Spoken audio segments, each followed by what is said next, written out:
Oi, gente, como vocês estão? Eu sou Lara, atual M2 aqui da Biomorfo Microhisto e colega de vocês do quarto semestre. Hoje nós vamos falar sobre a histologia da medula espinal. Ela que é uma estrutura cilíndrica e achatada, contínua com o tronco encefálico, mais precisamente com o bulbo, e que apresenta 31 segmentos, 8 segmentos cervicais, 12 torácicos, 5 lombares e 5 sacrais.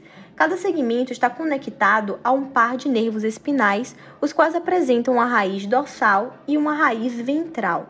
Fazendo um corte transversal da medula espinal, observamos que a sua substância branca está localizada mais externamente, enquanto a sua substância cinzenta se encontra localizada mais internamente. Então, vamos aprofundar um pouco acerca da substância branca. Ela que é formada principalmente por fibras mielínicas, as quais se agrupam para formar tratos e fascículos, contém células da glia e é dividida em funículos, dentre os quais temos os anteriores, que são divididos pela fissura mediana anterior e que contém tratos importantes como o vestíbulo espinal e o retículo espinal, que estão relacionados com a manutenção do equilíbrio e da postura. Além disso, temos o trato espinotalâmico anterior, que leva informação ao tálamo referente à pressão e ao tato protopático. Temos também os funículos laterais, que contêm tratos importantes como o córtico espinal lateral e o rubro espinal, que controlam os movimentos finos das extremidades. Além disso, temos os tratos espinocerebelar anterior e posterior, que levam informações ao cerebelo acerca da propriocepção inconsciente. E, por fim, temos o trato espinotalâmico lateral, que leva informações acerca da dor e da temperatura ao cérebro.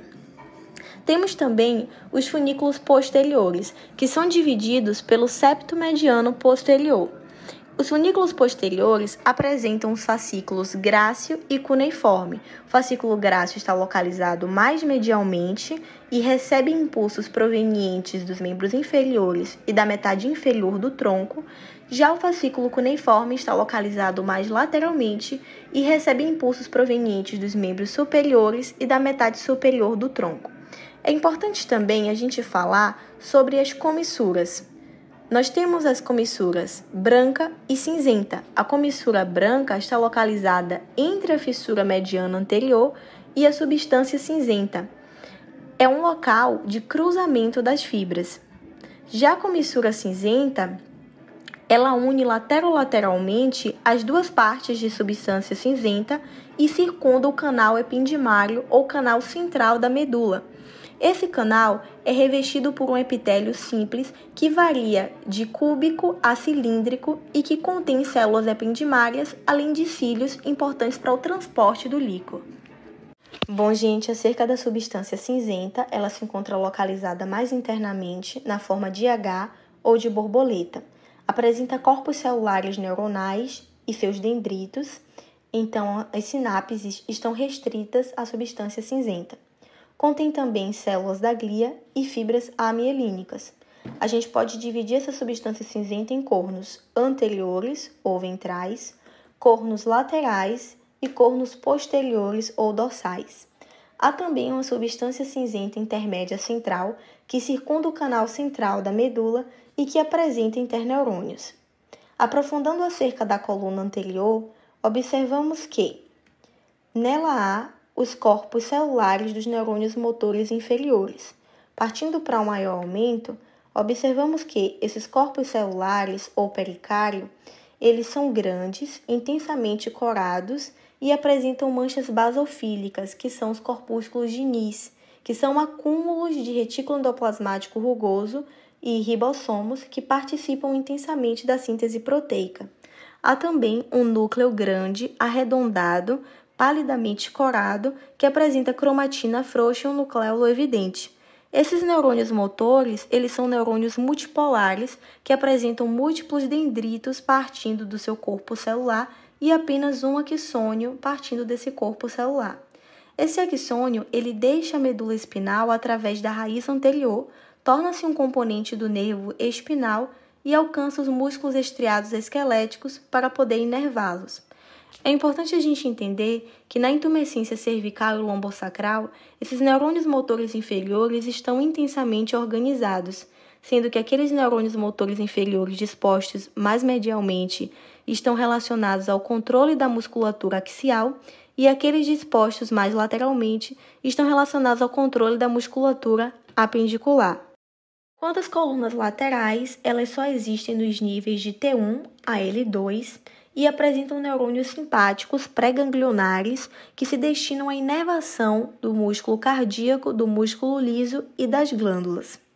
Partindo para a coluna posterior, observamos que elas recebem fibras nervosas sensitivas provenientes da raiz dorsal, as quais apresentam os gânglios das raízes dorsais. Esses gânglios, eles são agregados de corpos celulares de neurônios sensitivos fora do sistema nervoso central. Esses corpos celulares, eles são grandes, arredondados, intensamente corados devido à presença de corpúsculos de Nis. Além disso, o núcleo, ele é grande, arredondado, com cromatina frouxa e nucleolo evidente. Diferentemente dos neurônios motores, os corpos celulares não emanam dendritos e são circundados por células satélites, que são células de Schwann modificadas e achatadas, unidas por junções comunicantes e revestidas externamente por uma lâmina basal.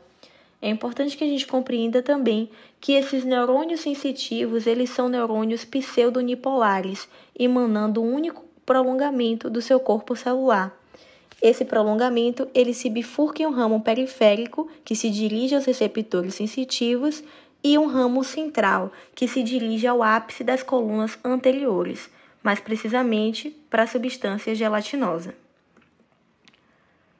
Observando aqui o gânglio dorsal, na coloração por hematoxilina e eosina, observamos agregados de corpos celulares que são circundados por uma cápsula de tecido conjuntivo denso não modelado e que esses corpos celulares eles se encontram imersos em um estroma de tecido conjuntivo frouxo, ricamente vascularizado e que contém também fibras nervosas.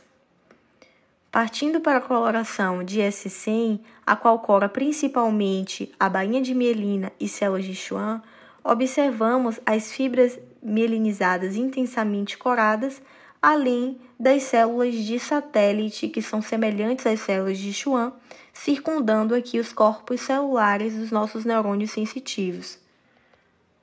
Bom, gente, para finalizar nosso estudo acerca da medula espinal, observamos aqui a importância de sua organização na prática através desse reflexo da vela.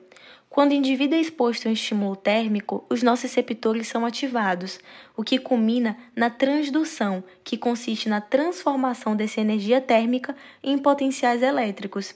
Esses potenciais elétricos vão seguir por fibras finas e pouco mielinizadas. Lembrando que os corpos celulares desses neurônios sensitivos se encontram no gânglio da raiz dorsal e que essas fibras nervosas sensitivas entram no corno dorsal através da raiz dorsal.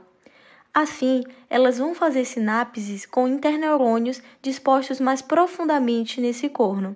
Esses interneurônios eles vão se projetar para os neurônios motores inferiores, situados nos cornos anteriores, e realizarão, então, uma sinapse excitatória, o que culmina nos axônios desses motoneurônios, promovendo a contração do músculo estriado esquelético e, então, a retirada do membro do local do estímulo.